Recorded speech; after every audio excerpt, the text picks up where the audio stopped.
Hey yo, welcome back everyone. Today I got a special video for you guys. Today we got a unique fun build that can sustain in both solo and multiplayer gameplay.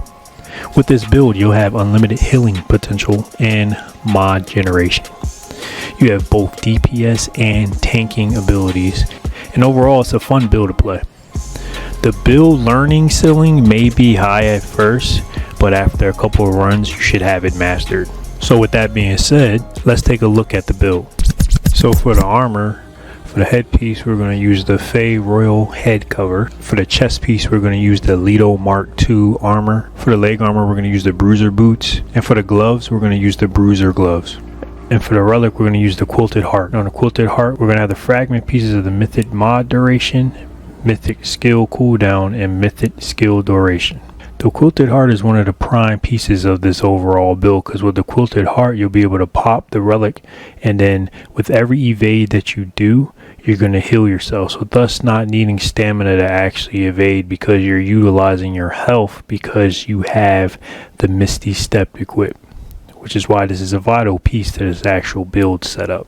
So let's take a look at our amulet. We're going to be using the Death Ombrance, which is going to give you that overall 20% increase of damage when your health isn't at 100%. And you're going to notice that your health is not going to be at 100% in quite some cases. So this is going to give you that boost of 20% to all the damage, including your mod damage, skill damage, and an overall output of DPS with your weapons. And for one of the rings we have the Ring of Omens, which is a vital part of the Misty step. And for the other ring we're going to use the Stone of Malevolence, which is going to generate that additional 15% of mod power every time you cause elemental damage. And based upon the weapons that we have, we're going to be causing a lot of elemental damage, which is going to be keeping up that mod generation along with the Archon's passive abilities. And for the other ring we're going to utilize the Probability Core, which is going to give you an increase of critical damage by 30%. And for the last ring we're going to use the Stone of Continuance, which is going to increase that skill duration by 25%. Let's take a look at the long gun we're going to be using. We're going to be utilizing the Royal Hunting Bow plus 20. I'm using this because this bow actually gives us the versatility of using any mod on here that we want, and still output a lot of damage.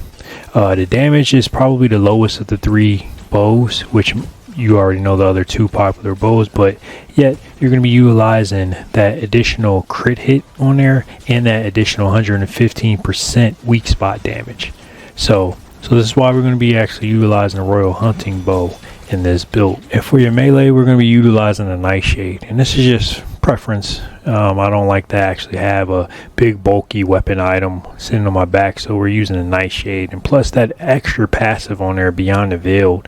So when you dodge, and if you do a perfect dodge, it's going to double the duration of the Beyond the Veil skill that you have on this actual weapon, which it gives you additional life steals on every hit. And lastly, for the sidearm we're going to be utilizing the Nebula, and the Nebula is a key part to this actual build, because with the Nebula you're going to be utilizing that Nano Swarm, which is going to be proccing the elemental cohesion that you're going to be having with the Stone of Malevolence, which is going to be proccing that 15% additional mod generation from elemental damage. So this is a key part to this actual build as well. And on here we're also going to be utilizing the Harmonizer.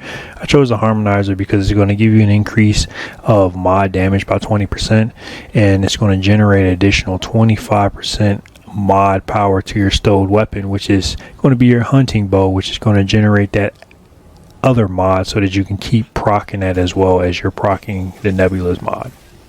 And up next we're going to take a look at the traits. For the traits we're going to be using the default traits that come with the Archon and the Invader. So we're going to have Flash Caster on there, and you know that's going to be maxed out.